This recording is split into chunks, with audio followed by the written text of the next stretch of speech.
We are here to find out about why anyone should be persuaded that Christianity is true. Now, we've been working through something called the Romans Road, if you're new. And what we do is we discuss things, we do a little bit of Romans. We're now on to Romans chapter 4, verse 9. And I talk for a wee bit, and then you discuss now. And then we have a Q&A session. And that's it. Now, you don't have to speak, and you can speak, that's fine. You don't have to ask a question. You won't be asked to do anything other than just enjoy yourself, and feel free to ask any question. No question is too daft in that way.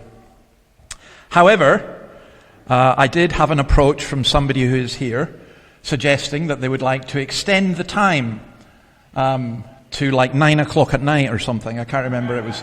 It was something. Make it 10, yeah. It was something ridiculous, like real hardcore. To which my answer was, if you want to carry on discussing this, that's great. There's cafes and pubs across the road. Just go there when you're done. However, she was quite determined. Sorry for giving away her gender. And she kept pushing me. So here's the deal. I'm going to give you at least 25 minutes, if not half an hour, instead of 20 minutes to discuss. If you find you're wavering in your discussion and you want some further incentive, just put your hand up and I'll join you. Okay? If you need anyone thrown out of your group, just put your hand up and we'll get rid of them as well. So, let's go to Romans to introduce this. Well, first of all, let me point out something. We're going to look at Abraham and the three major monotheistic religions. They're not the only ones, but they're the main ones. Judaism, Christianity, and Islam. And by monotheistic, we mean religions that believe there's one God. All trace their spiritual lineage to Abraham, a figure of faith who binds these traditions in a shared quest for divine truth. Right. I think that statement is both true and not true. I think it's true because they all look at Abraham as this amazing character. And he is an amazing character, by the way. The story of Abraham is just one of the most incredible stories. And those of you who grew up in a Christian church in a Sunday school, some of you will remember the song, Father Abraham had many sons, and you swing your right arm, you swing your left arm. Dana, you're nodding as though you know this, yeah? Yeah, brilliant. You remember, and then you end up turning around and looking completely ridiculous. I'll bet you Abraham never thought there'd be people in Australia dancing to his name 3,000 years after him. But I would say this, that there's a misunderstanding about who Abraham is. And we're going to just mention a little bit of that just now. So, let's go to this first part. Abraham is the father of us all. I'm not going to read all this, but it's talking about the blessedness and only for the circumcised. Now, circumcision, if you don't know what circumcision, ask someone at your table if you don't know what it is. But in the New Testament, we would argue that baptism replaces circumcision. And by the way, there was no female circumcision. There was male circumcision, and women were included in the covenant on that regard. And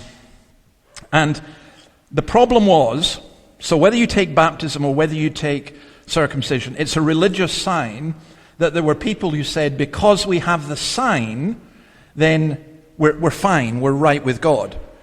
So you could say, well, I was baptized, so I'm fine. That's great. Or you could even say, I go to church. But here's the problem.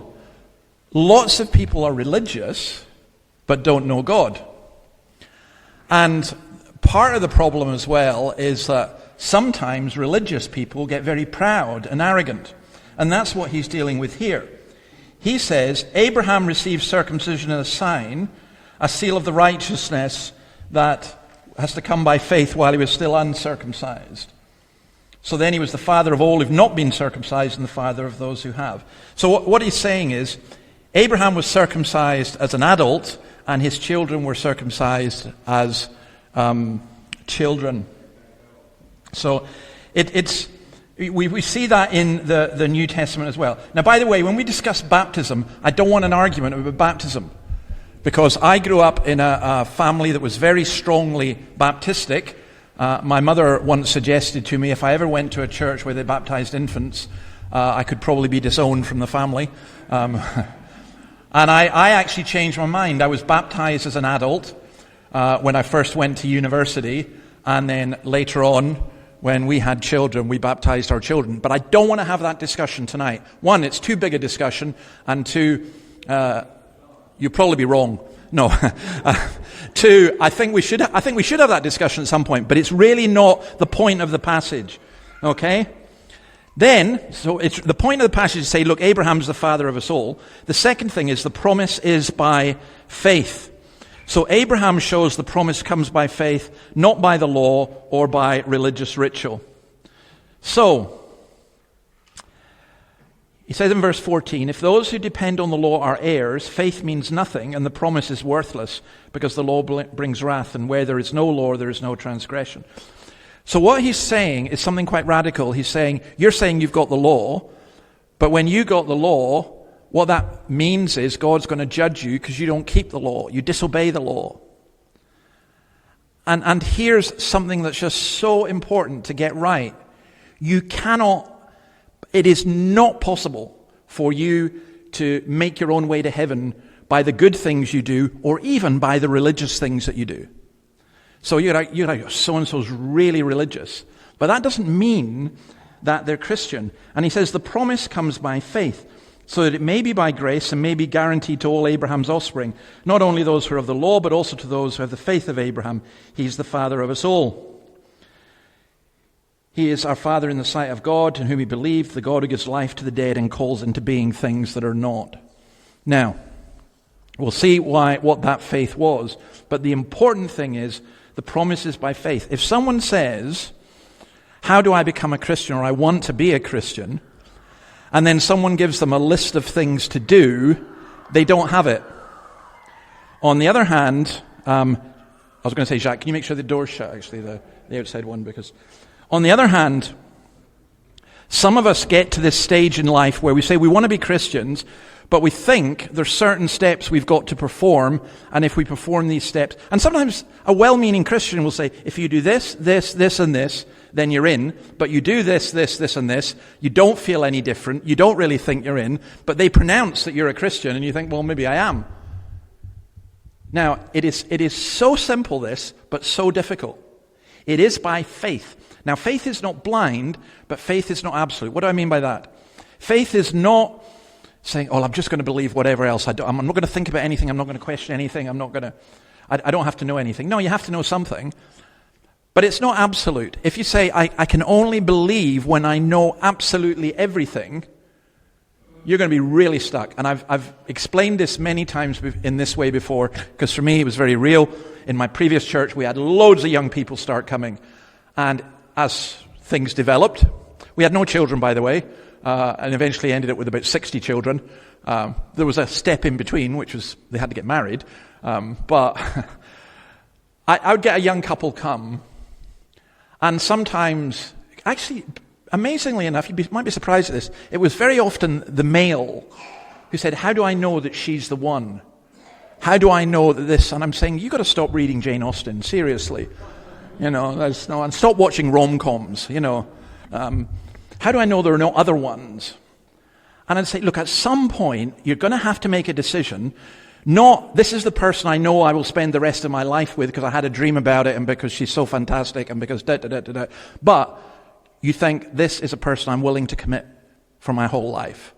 And that's the same thing with faith in God. That God tells us something, we go, yeah, I believe that. That's what I believe. The trouble is, some of us get worked up because we try and say, well, how do I know I believe? And then you go down a real rabbit hole.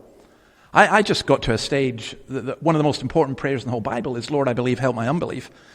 But I did get to a stage in my life where I said, I'm not sure what I believe, but I believe that. That's what I believe. So what is real faith? Against all hope, Abraham in hope believed, and so became the father of many nations. Now notice that very carefully. Against all hope. He in hope believed.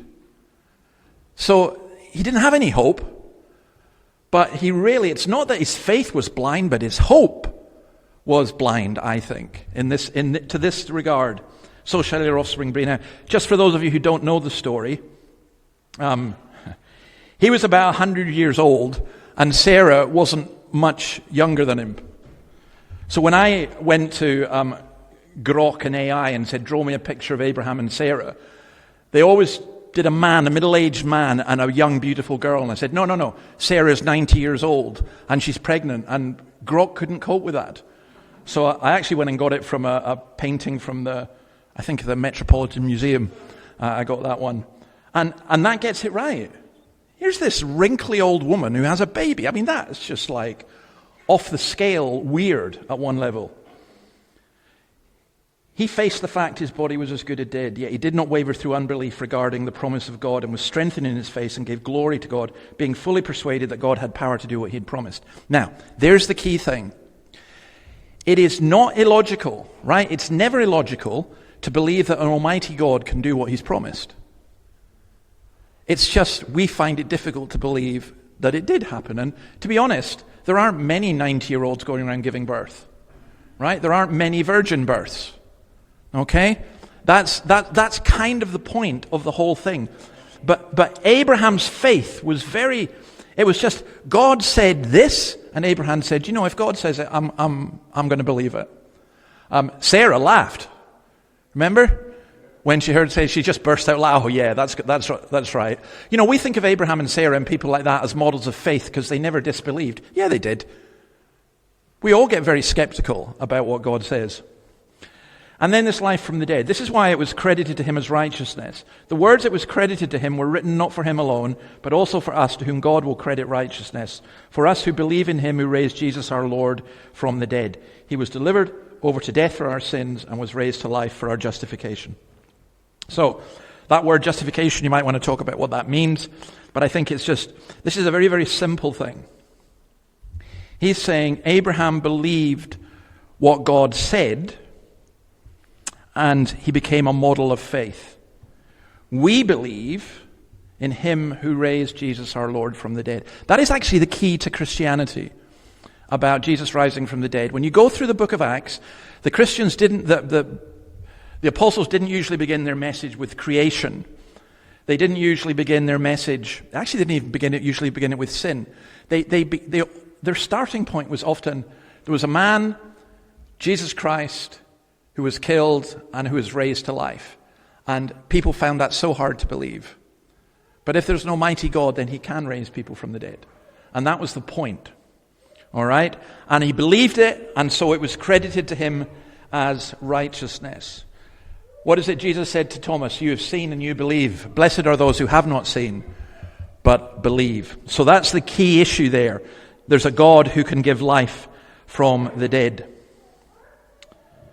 I used to sit in the church I was in before, used to have a graveyard, and I used to sit in the graveyard and think, can these bones live, in the words of Ezekiel?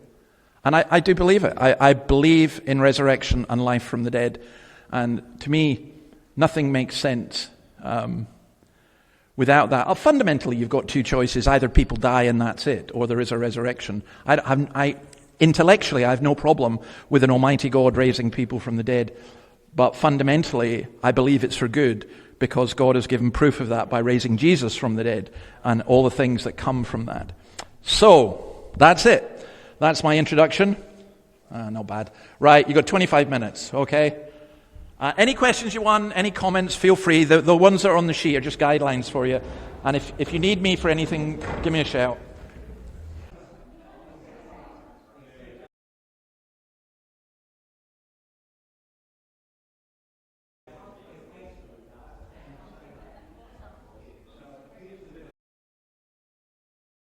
What we're going to do is we're going to go around the tables this way, so that by the time we get here, our time is gone, so we don't have to go to this table. You don't have a question? Well, we'll have one by then. I don't believe.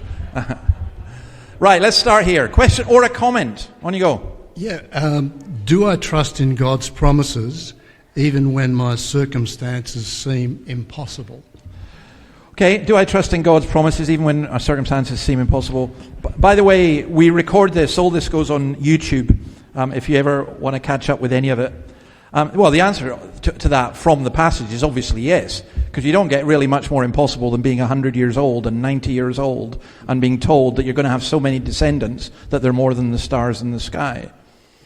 And I think The real practical bit of that is not, people misunderstand that. So what they're doing is they're saying, well, I've been told I've got cancer and I'm going to die. I'm going to trust that God is going to heal me. But God didn't promise he would heal you. You know, you have to be really careful. But he did promise that whatever happened would be for your good. And so that's what you trust. Many times, it doesn't mean you don't despair. Many times I've sat in despair thinking, Lord, why is this happening? But I have to believe you are good and the giver of good, and I don't know the answer to it. But I will trust your promises. So that's why I would always go to God's word and say, here's a promise, here's a promise, here's a promise. Sometimes we think things are promises and they're not. You know, like God has promised me I'm going to be healthy for the rest of my life, or I'm, you know, going to have 20 kids, or I'm, you know, yeah, I better not say much more. No, but you know what I mean, that we have ideas and we think God has promised and he hasn't. Yes. And I think the only way we can be assured of what God has promised is the promises he makes in his word. So yeah, we do. Can you pass it on to that table over there?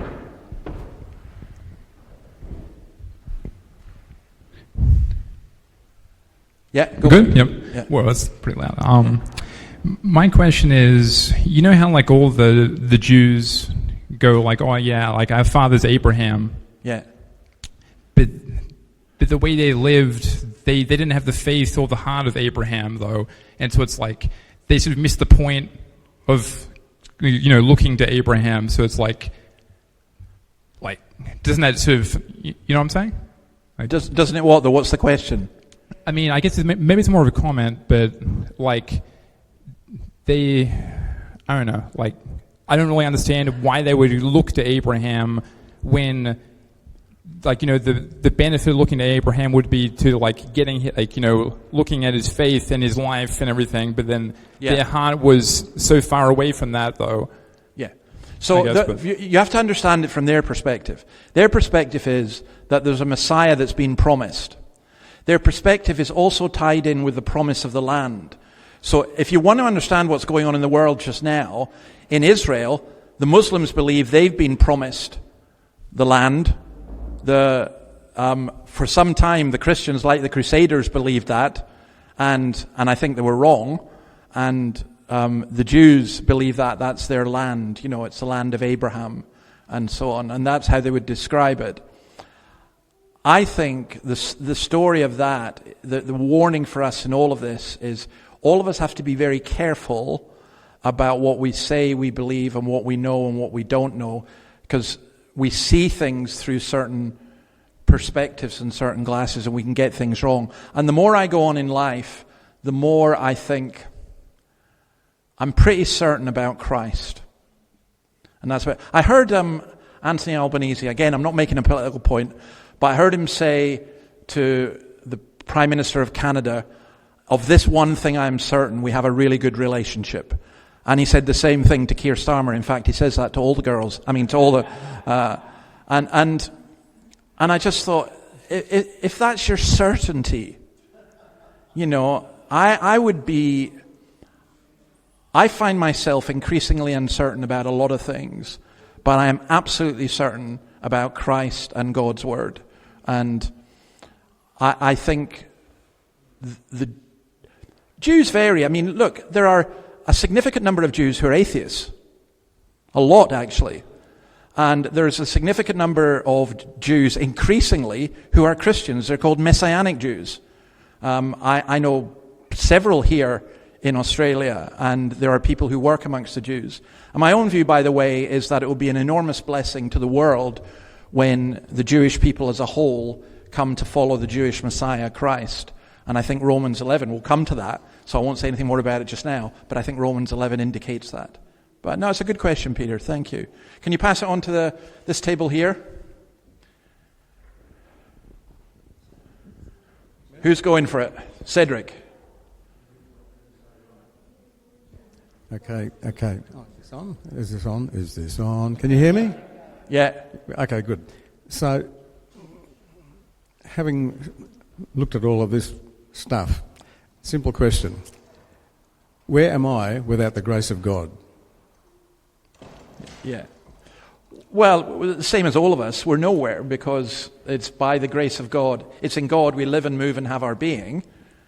Let me just say something there, that I think we as human beings often don't realize just how fragile we are.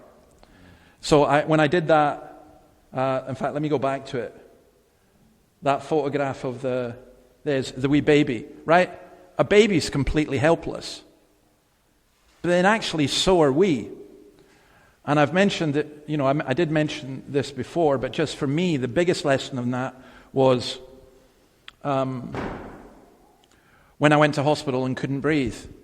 And I remember coming out of hospital and being so delighted, like weeks, months later, and being delighted that I could actually breathe the cold Scottish air and being really glad that it was cold and I could feel it. And the thing that stuck in my head was, life is but a breath. Your life is but a breath.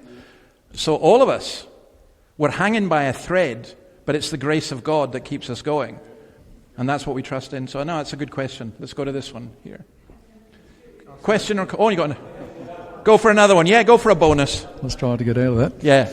Stuart, go ahead. You may not like this question. I think that's why I was given it to ask. Okay. The two baptisms, the baptism by water and the baptism by the Holy Spirit. Yeah. Can you explain those two, and can you have one without the other, and so forth? Well, yes. The answer to those two questions is yes, I can explain both, and yes, you can have one without the other. And if you want an explanation, no. I'll come back. No. So, baptism with water is an outward sign of something inward, right? It doesn't itself do anything. If you're baptized with water, it doesn't give you the Holy Spirit. It doesn't guarantee you forgiveness and so on. It's a sign. It's a symbol. But it is a sign and a symbol of baptism with the Spirit. And the baptism with the Spirit is what Jesus says in John chapter 3, that you won't even see the kingdom of God unless you've got the Spirit. So we need the Spirit. And I think the baptism of the Spirit is essential to being a Christian. Baptism with water isn't, but we should do it because it's a command. Like the thief on the cross was saved, but he was never baptized. So it's possible to be a Christian without being baptized with water. It is not possible to be a Christian without being baptized by the Holy Spirit. Now, there are some Christians who say the baptism with the Spirit is a secondary thing. I don't agree. I think you can be filled with the Spirit and so on in different ways after you become a Christian. But baptism is a rite of initiation. And this is how you come into the Christian church, through the Holy Spirit working in your life. Now, how we know that and how we understand that can be very different, because some of us don't even feel it, and then it's only when we look back and we thought, oh, I began to change then, and that was God working in my life. And for other people, it's a big explosion. They just go, whoa, what happened there? And suddenly they're a Christian. So I know that is a really good question. Let's go here. Is it Renee? Okay, Renee. Hello. Why does God, throughout the ages, show us miracles like the virgin birth, the elderly giving birth, Jesus, so that everyone...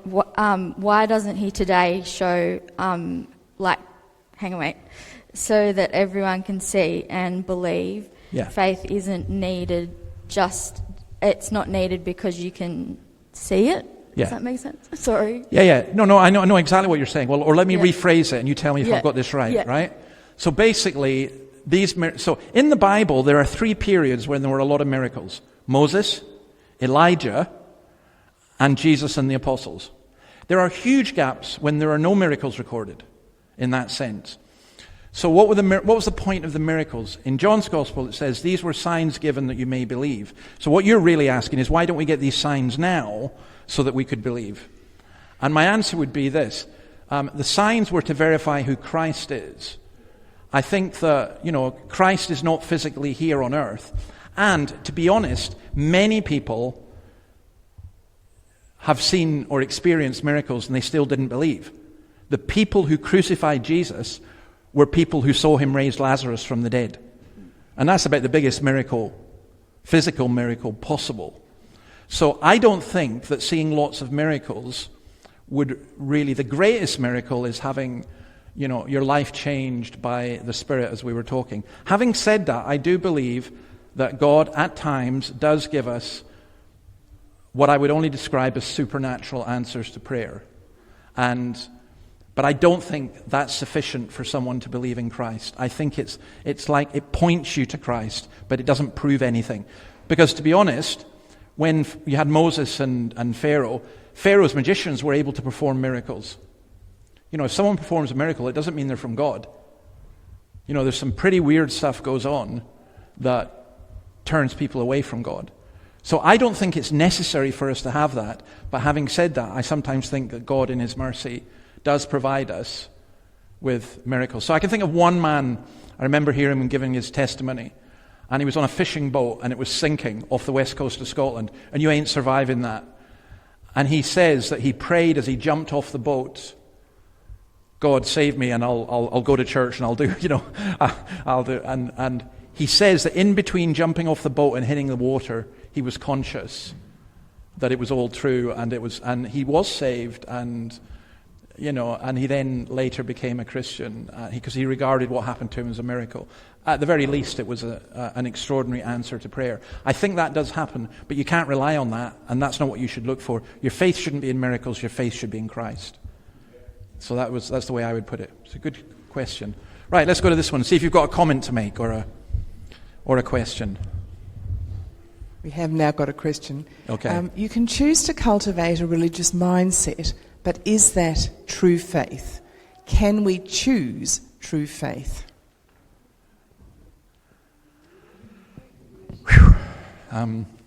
It's 6 o'clock. We're going. I know who the guilty party is. I think the way I have to answer the question is, I think there are two parts of the question. I don't think it's the same thing. So I think you can choose to cultivate a religious mindset. You can say, and to be honest, a lot of Christians do this. They set themselves up. They psych themselves. I'm going to feel good today. So that it's like the power of positive thinking in a spiritual sense. And then you get all the confirmation bias that comes in. All right? So yeah, you can choose to have a religious mindset in that way. And it's not true faith. It could lead to true faith, but it's not. However, the second bit, can you choose to have faith? Yes, I think it's the only way. I think it's the only way. So in Joshua says to the Israelites, you've done this, you've done this, you've done this. God says this. You people do what you're going to do, but as for me and my household, we will serve the Lord. We choose to serve the Lord. And I think at some point you make that choice. Now, I've mentioned this before because I absolutely love this woman, Ayan Hirsi Ali, and I saw a recent interview with her which was absolutely stunning. But at one point, she was asked about the resurrection, and she said, I choose to believe it. And both Christians and non-Christians hammered her for saying that. And I thought, that's actually a lovely way to put it. Because I can't prove it. I can't go back to first century, Israel and prove it. But I choose to believe it. I choose to, and in a sense, that's what faith is. You are choosing to place your faith and trust in Christ. Now, when if somebody had seen a miracle, they may say, oh yeah, I'm going to believe in Jesus. And then when the memory of the miracle fades, maybe their faith goes. But I think that choice, for me, I would say I've got plenty of experience that helps me have greater faith in God, but I also have plenty of experience that would make me doubt. And what do I choose to do? To be honest, I actually think we all choose. When you marry, you're choosing. When you take a job, you're choosing. We are not like pawns in some kind of great computer game that God is playing with us. We choose, and for me it's one of the most beautiful things to be able to say, Lord, I do believe this. I really do. I believe. So I mentioned before this, and I'll just use this as an example maybe before we finish. I went through a period a couple of times where had a great darkness that was a spiritual darkness, and huge amounts of doubt about lots of things. And all I had left was a very thin shred of faith which said, I don't know anything, but I do know this. I know that Jesus came down. I know he died on the cross. I know he rose from the dead. And I believe him. I trust in him. And that's all I had. And it was very thin. It didn't feel like a solid faith. But then I remember Jesus' words, if you've got faith as small as a mustard seed, then it grows. So I think the answer to the question is, yeah, you can psych yourself into a religious mindset. And I don't think that's helpful. But you also can choose to believe. But you will only choose to believe if you've got sufficient evidence that makes you say, on the balance of things, I'm not 100% certain, but this is way more likely than the opposite, that it's all complete nonsense. So that's where I'd go with that one. Look, let me finish with this thing here. Luther. St. Augustine says that God is glorified through faith, hope, and love. According to a common saying, God is directly insulted by 3 sins: unbelief, despair, and hatred. That's actually one of the reasons I believe, because I do believe in faith, hope, and love. And I think love comes from God, and I think faith comes from God, and I think hope comes from God. And without that, we do end up with unbelief, despair, and hatred. So the question I'm asking is about whether we have the faith of Abraham, whether we believe that God can keep his promises, because he's certainly powerful enough. Do we believe that he is faithful? And at this table, we talked a little bit about being cynical. When you're so when Jesus said you've got to have faith like a little child, he doesn't mean you have to be daft. What he meant was a little child implicitly trusts their parents. That's what he meant. And as we get older, we get really cynical about other human beings. And what we need to see is that we don't need to be cynical about God, and we don't need to be cynical about Christ. And we can place our lives into his hand. And when you do that, you put your hand in the hand of the man who stilled the water. Put your hand in the hand of the man from Galilee. When you do that, it's the most wonderful and beautiful thing. Doesn't mean you're not going to have trouble. Doesn't mean you're not going to feel sorrow. Doesn't mean you're not going to have doubt. But it does mean that you believe. And here's the thing. When you do it, you get more faith. So I'll give you one more example, and then we're done. In Toronto, there's this massive 2 towers, and in between them, there's a bridge, but it's an invisible bridge. So you're way, way up, and you're told that you can step out onto it and walk on it, but you can't see it. So it looks like you're walking, you're going to do, the Indiana Jones thing, if you've seen all that, and you look. And the only reason, I did take the step, but the only reason I took the step, and even then, you're very ginger. I didn't go, hey, I'm doing it, whoa, I went like that. Because I thought, the Canadians are not going to kill me, they'd sue, and it was a very tentative step. But as soon as I took the first step and realized, no, this is pretty solid. The second one, I still wasn't dancing, the second one was, well, that's better. And I think when you take the first step of faith, what happens is, although you'll have setbacks, your faith grows and develops. And that's why Paul does talk about faith growing.